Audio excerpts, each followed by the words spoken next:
Chapitre 2. Yvain à la fontaine périlleuse. Discrètement, monseigneur Yvain s'esquiva, quitta la cour et regagna son logis. Il ordonna qu'on selle son cheval et appela un de ses écuyers en qui il avait entièrement confiance. « Je vais sortir de la ville, sûrement pas le froid. Fais bien ferrer mon destrier, puis viens me rejoindre vers lui, à l'extérieur, en apportant mes armes. Tu ramèneras ensuite le palefroid. Surtout, garde-toi bien, qui que ce soit qui te le demande, de donner la moindre nouvelle de moi, ou tu peux me croire qu'il t'en coûtera. Hâte-toi, car j'ai un long voyage à faire.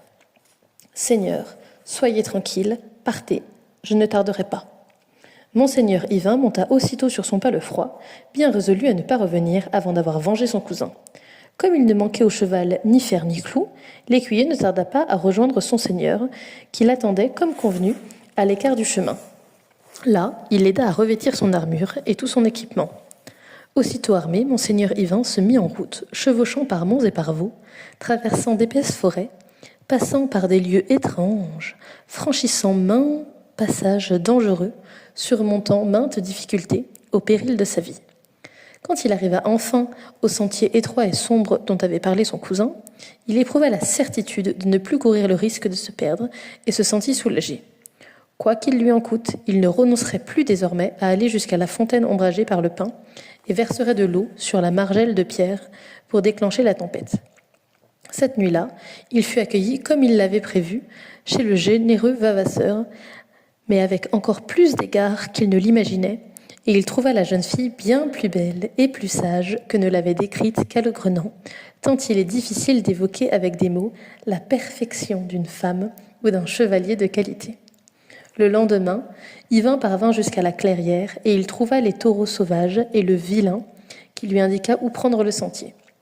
Cependant, il ne manqua pas de se signer une centaine de fois, stupéfié par la laideur repoussante de cette créature. Arrivé à la fontaine qu'il désirait tant voir, il ne prit même pas le temps de se reposer. Il versa carrément sur la pierre un plein bassin d'eau. Immédiatement, le vent se leva, la grêle et la pluie se mirent à tomber, la tempête se déchaîna. Quand il plut à Dieu de demander le beau temps, les oiseaux vinrent se poser sur le pin et firent entendre leur merveilleux concert au-dessus de la fontaine périlleuse. Le charme fut brisé par l'arrivée tonitruante du chevalier ivre de colère. À peine se sont-ils entrevus qu'ils s'élancent l'un contre l'autre, laissant clairement voir la haine mortelle qu'ils se vouent mutuellement. De leurs lances solides et droites, ils se heurtent aussitôt, avec une telle violence que les deux écus pendus à leur cou sont transpercés et les haubers démaillés. Les lances se brisent et les tronçons volent en l'air. Ils s'attaquent alors à l'épée, tranchant les courroies qui retiennent les écus, et à force de coups, les écus eux-mêmes sont dans un tel état que les chevaliers ne peuvent plus s'en servir pour se protéger. À travers quelques lambeaux qui pendent encore, ils se portent, avec leurs épées étincelantes, de grands coups et se blessent aux côtes, aux bras, aux hanches. Ils se mesurent avec fureur. Chacun, solide comme un roc, refuse obstinément de céder le moindre pied de terrain. Rarement chevalier se montra aussi acharné à la mort de son adversaire. Ils portent leurs coups avec précision, cabossent et aplatissent les aumes et font voler les mailles des haubers. Tous deux saignent abondamment et le sang chaud macule les haubers qui ne les protègent pas plus que ne ferait une robe de moine. De la pointe de l'épée, ils se portent des coups en plein visage. Aucun d'eux ne veut céder. Le combat se prolonge et les deux chevaliers sont toujours en selle car, en dépit de leur acharnement, ils ont pris garde d'épargner leurs chevaux. La bataille n'en est que plus belle.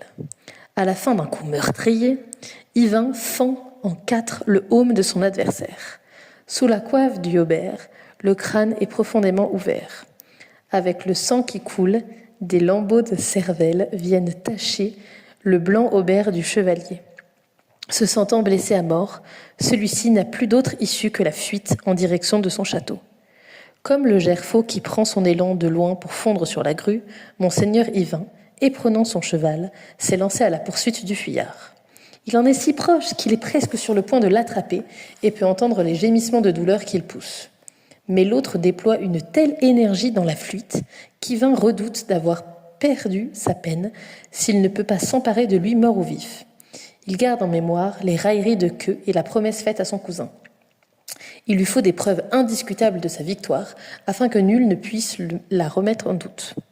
Piquant des éperons, tous deux arrivent devant la ville fortifiée dont le pont-levis a été abaissé et la porte grande ouverte. Ils pénètrent à l'intérieur de l'enceinte, s'engouffrent dans les rues désertes et parviennent au galop jusqu'à l'entrée du palais. La porte était très haute et très large, mais le passage trop étroit pour que 2 cavaliers puissent y entrer de front ou s'y croiser sans encombre. De plus, elle avait été conçue comme un piège à rats dont la trappe suspendue se déclenche et s'abat dès qu'on effleure le déclic. Sous la porte d'entrée, 2 trébuchets maintenaient une porte de fer coulissante, aiguisée comme une lame, qui, si l'on marchait sur le mécanisme, descendait brusquement et ne manquait pas de trancher celui sur lequel elle s'abattait. Le chevalier, familier du lieu, s'est engagé dans le bon passage, à peine plus large qu'un sentier. Mais Yvain, ignorant le danger qu'il court, serre de si près le fuyard qu'en se penchant en avant, il parvint à le saisir par l'arçon de la selle. Bien lui en prend, car son cheval ayant marché sur la pièce de bois qui retenait la porte de fer, celle-ci s'abat et, lui frôlant de dos, coupe en deux sa selle, son cheval et les éperons au ras des talons. Il en tombe à terre, tout effrayé. À l'extrémité du passage, il y avait une autre porte semblable à la première. Le fuyard l'ayant franchie, elle retombe derrière lui. C'est ainsi que le chevalier blessé à mort parvint à s'échapper et que monseigneur Yvain se trouva pris au piège.